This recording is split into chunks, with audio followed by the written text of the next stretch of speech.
हे guys, welcome again. Suraj satellite Gurukul में आपका स्वागत है। चलिए शुरू करते हैं ट्रिपल सी और ओ लेवल के इम्पोर्टेंट क्वेश्चन जो आपके एग्जाम में आने वाले हैं। तो पहला क्वेश्चन शुरुआत करते हैं। इसमें पहला क्वेश्चन क्या दिया है, एम एस डॉस का विकास कब हुआ। व्हेन डिड एम एस डॉस डेवलप, यानी एम एस डॉस को डेवलप कब किया गया आपका। 1979, 1981, 1919। नेक्स्ट ऑप्शन दिया, इसमें चौथा ऑप्शन दिया डी का 1975। तो इसमें राइट आंसर क्या होगा बच्चों। तो यहाँ पे राइट आंसर हमको क्लिक करना है। तो जो भी आपको राइट आंसर यहाँ पे पता चल रहा है उस पर टिक करना है। तो चलिए, इसका राइट आंसर होगा आपका 1981। तो 1981 इसका राइट आंसर है। नेक्स्ट क्वेश्चन की तरफ चलते हैं। Question number 2, C D ROM पर पुनः लिखा जा सकता है। Can be rewriting on C D ROM, true. Second option दिया है फॉल्स। तो सी डी रोम का फुल फॉर्म क्या होता है। तो सी डी रोम का फुल फॉर्म होता है आपका है compact disc read only memory. तो क्या हम सी डी रोम पे पुनः लिख सकते हैं। तो यहाँ पे देखिए नाम से ही स्पष्ट है, रीड ओनली मेमोरी। तो केवल आप इस पर रीड कर सकते हैं, इस पर राइट नहीं कर सकते हैं। तो ये क्या आपका है, फॉल्स, यानी यहाँ पे फॉल्स, लिखा नहीं जा सकता इस पर। ठीक है, तो बी वाला ऑप्शन आपका सही है। Next question, question number 3, 8 inch floppy की क्षमता कितनी होती है। What is the capacity of 8 inch floppy. तो पहला ऑप्शन दिया आपका है 444 MB, 44 KB, 80 MB या 80 KB। तो राइट आंसर क्या होगा बच्चों आपका, इसमें राइट आंसर होगा आपका, तो राइट आंसर यहाँ पे होगा आपका 80 KB। क्या होगा आपका 80 KB, यानी चौथा वाला ऑप्शन आपका सही है। Question number 4, R D RAM stand for. R D RAM का फुल फॉर्म क्या होता है। तो random dynamic RAM, रैम्बस dynamic RAM, radical dynamic RAM, rotate dynamic RAM. तो राइट आंसर होगा आपका रैम्बस, रैम्बस डायनेमिक रैम इसका राइट फुल फॉर्म है। क्वेश्चन नंबर 4 का राइट आंसर क्या होगा आपका बी। चलिए नेक्स्ट क्वेश्चन की तरफ चलते हैं। क्वेश्चन नंबर 5, पंच कार्ड का आविष्कार किसने किया। Who invented the punch card. पहला ऑप्शन दिया है हरमन होलरिंथ रहेगा इसमें। सेकेंड आपका दिया है जे बोसेस। थर्ड दिया ABC, और आपका फोर्थ दिया है इनमें से कोई नहीं। तो राइट आंसर क्या होगा बच्चों यहाँ पे। तो राइट आंसर इसका होगा आपका हरमन होलरिंथ, यानी पहला वाला आंसर आपका सही होगा। तो ए आंसर आपका सही है। क्वेश्चन नंबर 6, बारकोड रीडर का आविष्कार कब हुआ। When was the barcode reader invented. तो इसका इन्वेंटेड कब हुआ बच्चों, 1940। तो 1940 इसका राइट आंसर है। 1966 दिया आपका है, 1982 दिया है, 2000 है। तो इसमें से राइट आंसर क्या होगा 1940। माइक्रो प्रोसेसर का आविष्कार कब हुआ। When was micro processor invented, यानी माइक्रो प्रोसेसर का आविष्कार कब किया गया आपका। तो यहाँ पे दिया 1970, 1973, 1979 और 1980। तो यहाँ पे राइट आंसर इसका क्या होगा। तो राइट आंसर होगा आपका, देखिए, तो राइट आंसर आपको मिलेगा यहाँ पे 1970। क्या होगा आपका 1970। वैसे इसका जो राइट आंसर है कहीं कहीं आपको देखने को मिलेगा 1971। क्या मिलेगा 1971। अब यहाँ पे ऑप्शन तो दिया नहीं है, तो नियर अबाउट में आप क्या मार देंगे 1970। ठीक है, चलिए।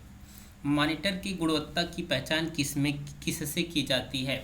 Who identify the quality of monitor. Dot pitch, refresh rate, resolution, उपरोक्त सभी। तो राइट आंसर क्या होगा बच्चों यहाँ पे।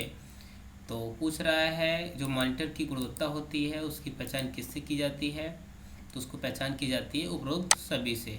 तो यहाँ पे क्वेश्चन नंबर 8 का राइट आंसर क्या होगा बच्चों, उपरोक्त सभी। हाँ, अगर आपको क्वेश्चन पसंद आए तो प्लीज़ चैनल को सब्सक्राइब जरूर करिए और अपने दोस्तों फ्रेंड के साथ शेयर करना ना भूलिए। तो आज का टारगेट है 40 लाइक का। ठीक है, आप बच्चों इस वीडियो को कम से कम लाइक और शेयर कमेंट जरूर करिएगा। ठीक है, क्वेश्चन पसंद आए आपको शेयर जरूर करिए।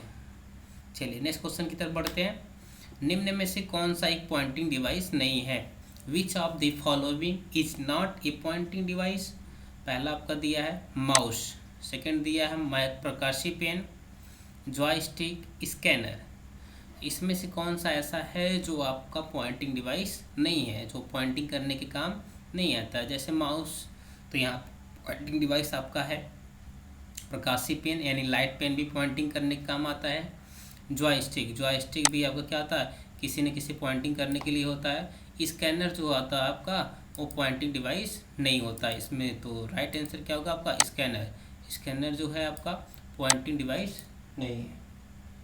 चलिए next, 10 colour monitor, sorry question number 10 दिया आपका, कलर मॉनिटर अधिकतम कितने रंगों में डिस्प्ले प्रदर्शित करता है?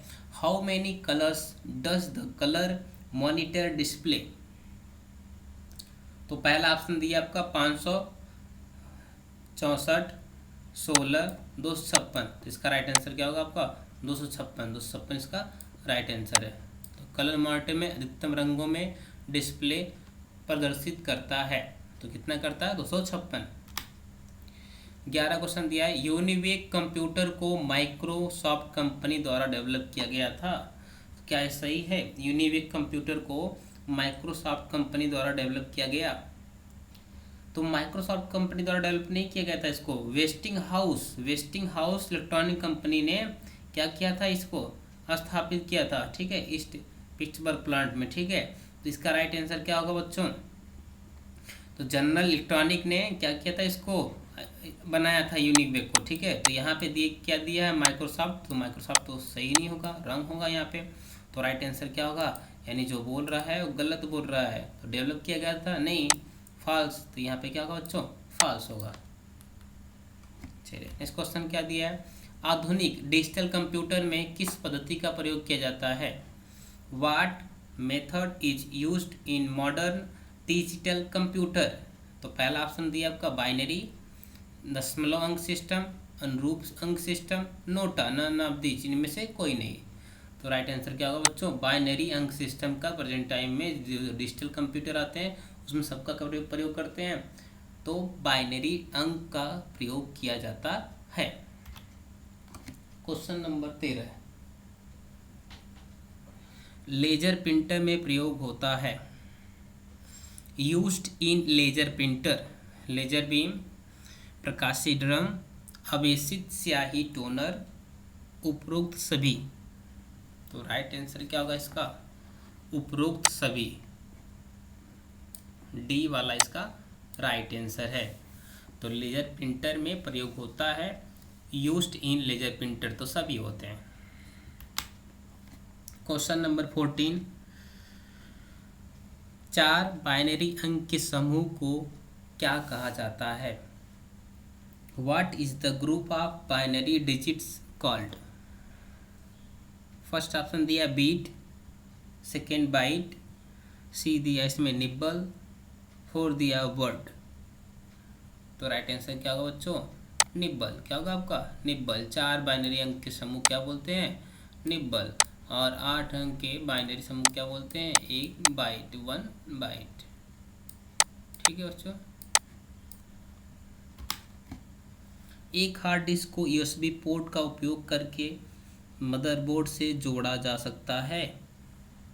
Can a hard disk be connected to the motherboard using a USB port? True या फॉल्स? तो हार्ड डिस्क को क्या हम यूएसबी पोर्ट की मदद से जोड़ सकते हैं?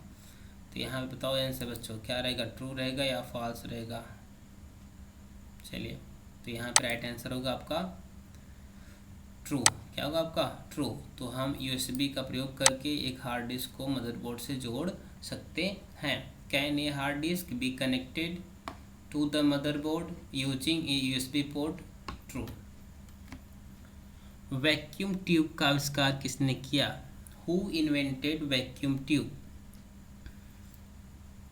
पहला ऑप्शन दिया John Ambrose Fleming, Dennis Ritchie, Robert Fleming, NOTA. तो राइट आंसर क्या होगा आपका बच्चों, जॉन एम्ब्रोस फ्लेमिंग ने इसको आविष्कार किया था, इसको बनाया था। तो ऑप्शन ए आपका क्या है, सही है, करेक्ट है। चलिए क्वेश्चन नंबर 70, उच्च गुणवत्ता वाले वेक्टर ग्राफिक्स को प्रिंट करने के लिए आप किस उपकरण का उपयोग करेंगे? Which tool would use the to print high quality vector graphics.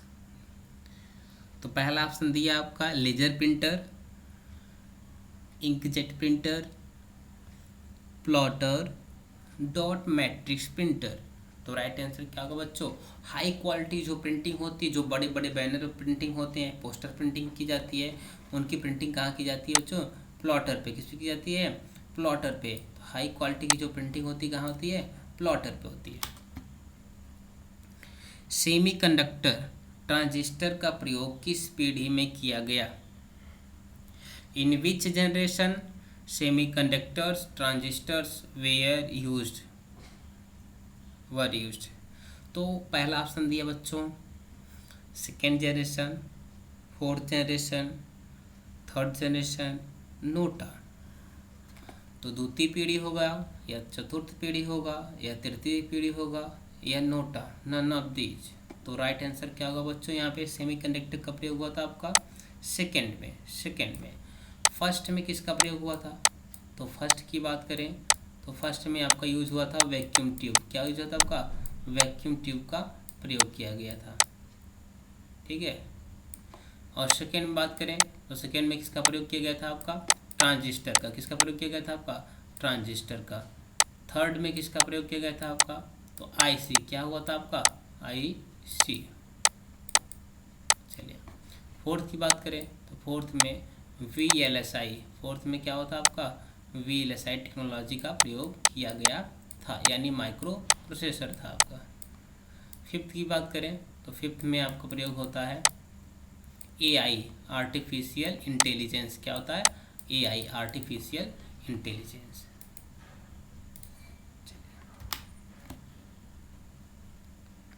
पहला माइक्रो प्रोसेसर कौन सा है, question number 19। Which the first micro processor, UNIVAC, ABC, IBM 205, Intel 4004। तो राइट आंसर क्या होगा बच्चों, इसमें से कौन सा पहला माइक्रो प्रोसेसर है, तो इंटेल 4004 इसका राइट आंसर है। Storage, question number 20। Storage that retains ITS data after the power is turn off is referred to as. Storage जो बिजली बंद होने के बाद अपने डेटा को बरकरार रखता है उसे क्या कहा जाता है। Non volatile storage, volatile storage, sequential storage, direct storage. तो जिसमें डेटा बरकरार रहती है उसको बोलते हैं नॉन वोलाटाइल स्टोरेज, यानी अस्थाई होता है, इसमें परमानेंट होता है। क्या होता है आपका, परमानेंट सेव होता है। वोलाटाइल में क्या होता है आपका, अस्थाई, यानी टेम्पररी के रूप में क्या होता है आपका, सेव होता है। चलिए क्वेश्चन नंबर 21 की तरफ बढ़ते हैं। RAM can be treated as the for the computer processor. RAM को कंप्यूटर के प्रोसेसर के रूप में जाना जाता है। तो किस काम क्या आता, कैसे प्रोसेसिंग करते हैं इसका, तो एक तरीके से इसको बोलते हैं वेटिंग रूम। क्या बोलते हैं यहाँ पे, वेटिंग रूम के रूप में जाना जाता है। तो रैम को किस प्रोसेसर के रूप में जाना जाता है, तो बोलते हैं इसको वेटिंग रूम। निम्न में से कौन सा इनपुट डिवाइस नहीं है, which of the following is not an input device. तो इनपुट डिवाइस कौन सा है, electronic card reader, optical mark reader, touch screen, headphone. कौन सा नहीं है, तो हेडफोन नहीं होता। हेडफोन क्या होता है आपका, आउटपुट है, ठीक है, क्या आपका आउटपुट देता है। तो क्वेश्चन नंबर 22 का राइट आंसर क्या होगा, डी। कंप्यूटर नेटवर्क में प्रयोग के लिए बनाया गया ऑपरेटिंग सिस्टम कौन सा है। What is the operating system design for use in computer network. तो कंप्यूटर नेटवर्क में प्रयोग के लिए बनाया गया ऑपरेटिंग सिस्टम कौन सा है। MS DOS, Linux, Windows 3.0, Microsoft Windows NT। तो किसके है आपका, तो राइट आंसर क्या होगा बच्चों, माइक्रोसॉफ्ट विंडोज NT का ही बनाया गया है।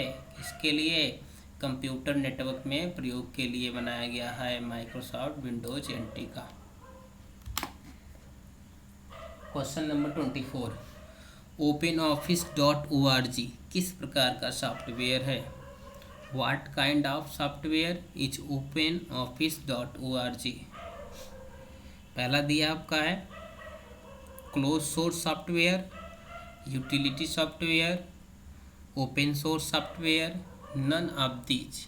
तो इसमें राइट आंसर क्या होगा बच्चों? ओपन सोर्स सॉफ्टवेयर, यानी ओपन सोर्स सॉफ्टवेयर है। ओपन ऑफिस जो होता है ना बच्चों, ओपन सोर्स सॉफ्टवेयर यानी बिल्कुल फ्री ऑफ कॉस्ट होता है और सोर्स कोड यहाँ पे अवेलेबल होते हैं, उसी को बोलते हैं ओपन सोर्स सॉफ्टवेयर। जब वो आपको फ्री ऑफ कॉस्ट हो यानी फ्री में हो और उसका सोर्स कोड अवेलेबल होता है, उसको बोलते हैं ओपन सोर्स सॉफ्टवेयर। निम्न में से 5वीं पीढ़ी की प्रोग्रामिंग भाषा का उदाहरण है, यानी 5वीं पीढ़ी में किस लैंग्वेज का यूज़ किया गया? Which of the following is an example of A 5th generation programming language? पहला दिया कोबोल, फोर्ट्रान, जावा, प्रोलॉग। तो राइट आंसर क्या होगा बच्चों यहाँ पे? तो राइट आंसर होगा इसका तो प्रोलॉग ही क्या है आपका?